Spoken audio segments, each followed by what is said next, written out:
Regarde comme il fait beau dehors, c'est l'heure pour aller jouer.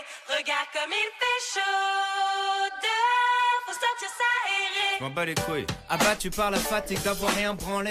Le projet c'était de rien foutre et j'ai aucun plan B. Salut! Alors on va vous présenter aujourd'hui notre première vidéo de correction qui porte sur la colle du E1 du 9 octobre et qui va concerner notamment la thermodynamique et les protéines du professeur Namour. Donc on va corriger les QCM 20, 26 et 27. Donc les petites astuces, qu'est-ce que c'est ? Alors c'est une vidéo de correction toutes les 2 semaines postée sur YouTube qui va porter sur les différentes matières des 2 semestres et qui va corriger les différentes colles. Ça durera une dizaine de minutes. Ça va aborder des points compliqués du cours et des exercices typiques du concours. On pourra donc vous expliquer les détails des calculs, des raisonnements et des explications. Il y aura également des corrections d'annales, notamment celles de l'année précédente. On commence donc par la thermodynamique, qui est un thème plutôt compliqué pour les PACES en général, qui est très redouté, donc un QCM de thermo. Donc vous pouvez lire l'énoncé tranquillement et essayer de repérer les informations importantes. Vous pouvez mettre pause pour prendre du temps pour lire l'énoncé. Item A. Il s'agit d'une réaction de liquéfaction. Alors c'est un piège classique, il faut faire attention. On passe d'un état solide à un état liquide. C'est donc pas une réaction de liquéfaction, mais bien une fusion. Donc l'item A est faux. La liquéfaction, c'est le passage de l'état gazeux à l'état liquide. Item B. Cette réaction s'accompagne d'une diminution de l'entropie. Déjà, on va rappeler ce qu'est l'entropie.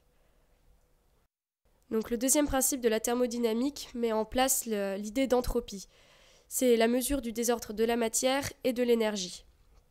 On le calcule par notamment la formule Q réversible sur T. Donc c'est la chaleur réversible sur la température. Donc on connaît des formules pour l'entropie de changement d'état qui implique l'enthalpie de changement d'état. Donc delta fusion, l'entropie de fusion est égale à l'enthalpie de fusion sur la température de fusion. Et on a la même chose pour tous les changements d'état. La fusion, c'est un processus endothermique car on a besoin d'énergie pour ce changement d'état. Et ça, c'est la définition de l'enthalpie. Donc l'enthalpie de fusion est toujours positive. Cette réaction s'accompagne donc d'une diminution de l'entropie. On a l'entropie, la variation d'entropie qui est positive. L'eau passe de l'état solide à l'état liquide, donc d'un état moins ordonné. Le désordre augmente, donc l'entropie augmente. Ce qui fait que l'item B est faux. Item C. L'énergie de Gibbs de cette réaction est positive, quelle que soit la température. Donc on a une formule qui est plutôt très importante pour le concours, qu'il faut connaître absolument. Donc la variation de l'énergie de Gibbs est égale à la variation d'enthalpie moins le produit de la température par la variation d'entropie. Donc on peut retenir avec un moyen mémotechnique, j'ai acheté moins de soupe. Voilà, c'est plutôt pratique. Donc les variations d'entropie et d'enthalpie sont ici positives, mais ça ne veut absolument pas dire que l'énergie de Gibbs est positive. Il faut vraiment faire attention quand on a par exemple une réaction endothermique, elle n'est pas forcément endergonique.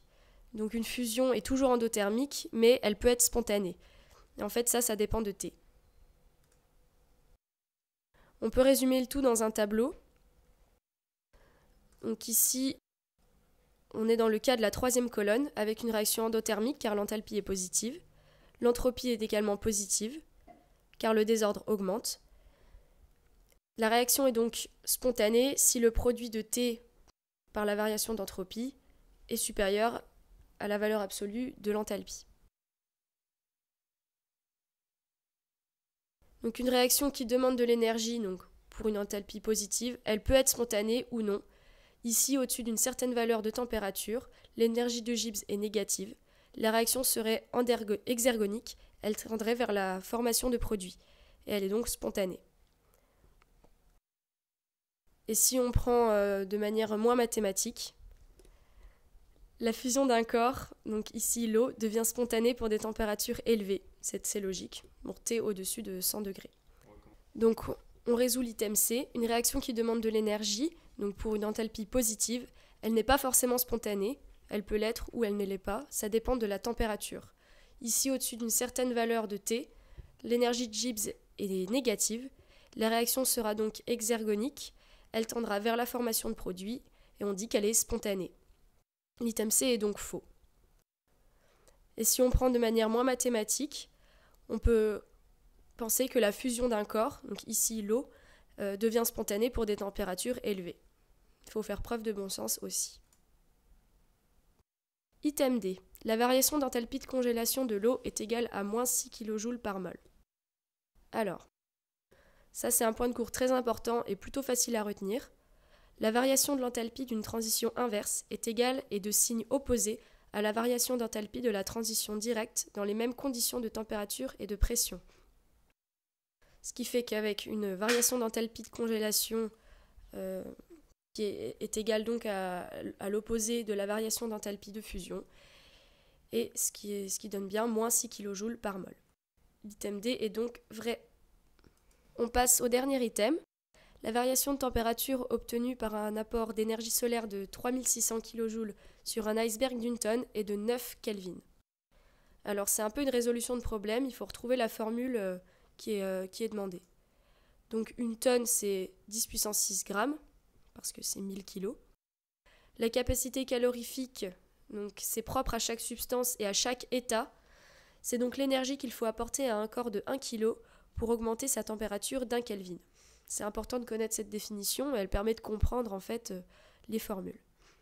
Donc on connaît la capacité calorifique de l'eau qui est donnée dans l'énoncé, qui est de 4 joules par kilo par Kelvin. L'apport d'énergie solaire, qu'est-ce que c'est ? C'est la chaleur, donc qu'on note Q, qui est de 3600 kJ ici. D'après la formule, ΔU, donc l'énergie interne, est égale à la capacité calorifique multipliée par le delta de température. Or ici, on sait que ΔU est égal à Q, parce qu'il n'y a pas de travail. Donc, et que CV est à peu près égal à CP pour les liquides et solides. Donc ça, il faut le connaître par rapport à son cours. La chaleur, c'est donc la capacité calorifique multipliée par la masse, multipliée par le changement de température. Donc ici, on met M car CP, c'est une capacité calorifique massique, donc qui est par kilo. Donc on transforme la formule et on obtient ΔT égale la chaleur sur la masse fois la capacité calorifique. Et en résolvant le calcul, on obtient 0,9 Kelvin. Donc il faut faire attention car il y a une erreur d'une dizaine. L'item E est faux.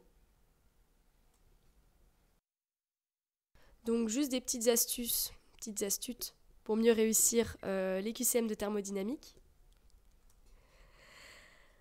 Donc il faut bien comprendre en fait ce que veulent dire les expressions mathématiques et les notations. Donc notamment pour les formules importantes comme celle sur l'énergie de Gibbs, essayer de comprendre ce que veulent dire les lettres, les notations, les deltas, et c'est beaucoup plus simple ensuite de comprendre par exemple qu'une fusion elle est plus spontanée pour des températures élevées et qu'une congélation est plus spontanée pour des températures faibles. Donc faire preuve de bon sens du coup. Connaître ces formules, c'est très important. Le professeur Leroy demande beaucoup de connaître ces formules, c'est primordial. Et puis faire des annales, bien sûr, il y en a énormément en thermodynamique. On a une banque de QCM également sur le tuto web. Donc ça, c'est vraiment la clé pour réussir, et pas qu'en thermodynamique d'ailleurs. Et donc en deuxième partie, nous allons aborder 2 QCM de biochimie sur les protéines du professeur Namour, et donc les QCM 26 et 27. Donc, le QCM 26, donc je voulais l'énoncer. L'aspirine est un acide faible de pKa 3,5. Le pH de l'estomac est de 2, le pH sanguin est de 7,4 et le pH de l'intestin est de 8. Alors, déjà, pour l'item A, il y aura environ 10 000 fois plus d'aspirine chargée que d'aspirine non chargée. Donc déjà, quelques petits rappels sur ce qu'est un acide. Donc un acide, selon Bruns, c'est un donneur de protons. On peut même dire qu'un acide faible est un acide qui n'est pas complètement déprotoné dans une solution. Sa forme acide est neutre, donc simplifié AH, et sa forme basique, simplifiée A-, est chargée. Donc pour se répondre à ce QCM, nous avons besoin de l'équation d'Anderson-Hasselbalch, pour laquelle je répète, formule à apprendre par cœur. pH égale pKa plus log de A- sur AH. Donc, je rappelle les données de l'énoncé. Le pKa de l'aspirine est de 3,5 et l'énoncé stipule aussi que le pH sanguin est de environ 7,5. Donc, on remplace les valeurs. Donc, 7,5 égale 3,5 plus log de A- sur AH. Donc en simplifiant tout ça, on tombe sur log de A- sur AH égale 4. Donc la fonction contraire, je rappelle, de log, donc du logarithme, est 10 puissance. Donc en faisant 10 puissance, on tombe sur A- sur AH égale 10 puissance 4, et donc 10 puissance 4, 10 000. L'item A est vrai. On peut aussi utiliser une deuxième méthode. Donc pour la deuxième méthode, on peut utiliser le diagramme de prédominance, qui stipule qu'une unité de pH correspond à un facteur 10 de concentration. Donc par exemple à pKa plus 1, on est à 10 fois plus de forme basique que de forme acide. Donc ici, on soustrait le pKa du sang au pKa de l'aspirine, ce qui fait 4. Donc on peut dire que d'après le diagramme de prédominance, il y a un facteur 10 puissance 4, soit 10 000, entre la concentration de l'aspirine sous forme basique, donc molécule chargée, et sous forme acide, molécule neutre. Et donc, on en vient à la même conclusion que l'item A est vrai. Item B, l'aspirine sera facilement absorbée dans l'estomac. Donc pour répondre à ce QCM, nous savons que la forme neutre passera plus facilement les membranes que la forme ionisée. Et donc l'aspirine, on sait que c'est un acide, donc sa forme neutre est prédominante à un pH inférieur à son pK. Donc j'ai réalisé un diagramme de pH et j'ai placé les pH respectifs de l'estomac, du sang et de l'intestin par ordre croissant. On remarque que l'estomac est celui qui a le pH le plus faible, donc je rappelle que son pH est égal à 2, que du coup on remarque que l'aspirine est sous forme neutre, et donc passera plus facilement les membranes que sa forme ionisée présente dans le sang et l'intestin. Du coup l'item B est vrai. QCM, C et D, on les fait tous les deux ensemble parce qu'ils se ressemblent beaucoup. Dans l'intestin, la forme prédominante sera la forme chargée positivement, et dans l'estomac, la forme prédominante sera la forme chargée négativement. Donc pour répondre à ces deux items, on reprend le diagramme de pH qu'on a réalisé à la question d'avant. Donc on rappelle que pour un pH inférieur à 3,5, l'aspirine est sous forme neutre, parce que c'est un acide. Et que pour un pH supérieur à son pKa, soit 3,5, l'aspirine est sous forme A-, c'est-à-dire ionisée, chargée négativement, vu que c'est un acide. Donc pour l'intestin, on remarque que la forme de l'aspirine est sa forme ionisée négative, et que dans l'estomac, la forme sera neutre. Item E, dans l'intestin, on trouvera 1 million plus d'aspirine chargée que dans son estomac. Donc, pour répondre à cette question, on sait que le pH de l'estomac est 2, le pH de l'intestin est 8, le pH est augmenté de 6 unités, on aura 10 puissance 6, on se rappelle de la méthode utilisée précédemment, égale 1 million de fois plus de formes chargées négativement dans l'intestin que dans l'estomac. Du coup, l'item E est vrai. Donc pour ce dernier QCM, le QCM 27, nous allons étudier une courbe de titration de l'histidine. Donc l'item A stipule qu'à pH égale 1, l'histidine possède 2 charges positives. Donc sur cette diapositive, on vous a remis la formule chimique de l'histidine avec son groupement imidazole NH, le groupement amine NH2 et le groupement carboxyle COOH. Sur la courbe de titration, on remarque 3 points remarquables qui sont 1,82, 6 et 9,17. En réalité, ils représentent les différents pKa des groupes protonés de l'histidine. 1,82 correspond au pKa du groupement carboxyle, 6 du groupement imidazole, donc le cycle, et 9,17 au groupement amine. Et donc en rouge, je vous ai remis le point qu'on cherche qui est à pH égale 1. Donc pour répondre à ce genre d'item, nous vous conseillons de réaliser un tableau de prédominance. Kesako, c'est un tableau où on met chaque groupe protoné et pour chacun des groupes protonés, on va mettre sa charge aux différents pH. Donc les charges changent au niveau de leur pKa. COOH par exemple, groupe carboxyle, est acide. Donc il va passer de sa forme neutre à une forme négative au pKa. Les NH sont des formes basiques. Elles vont passer du coup à leur pKa d'une forme positive à une forme neutre. Donc après avoir rempli toutes les lignes, on additionne les charges pour chaque domaine. Et donc on obtient de 0 à 1,82 plus 2, de 1,82 à 6 plus 1. De 6 à 9,17 une forme neutre, et de 9,17 à 14, moins 1. Donc on s'intéresse à pH égale 1, et donc on remarque qu'à pH égale 1, la forme est plus 2. Ce qui veut dire que l'item est vrai. Donc prochain item, l'item B, à pH égale 4, la chaîne latérale est majoritairement chargée. On rappelle que la chaîne latérale est le groupement imidazole, donc le NH. Et donc le point vert représente le pH qu'on cherche, c'est-à-dire pH 4. On reprend notre tableau, notre diagramme de prédominance, et on remarque qu'à pH égale 4, la prédominance est de plus 1.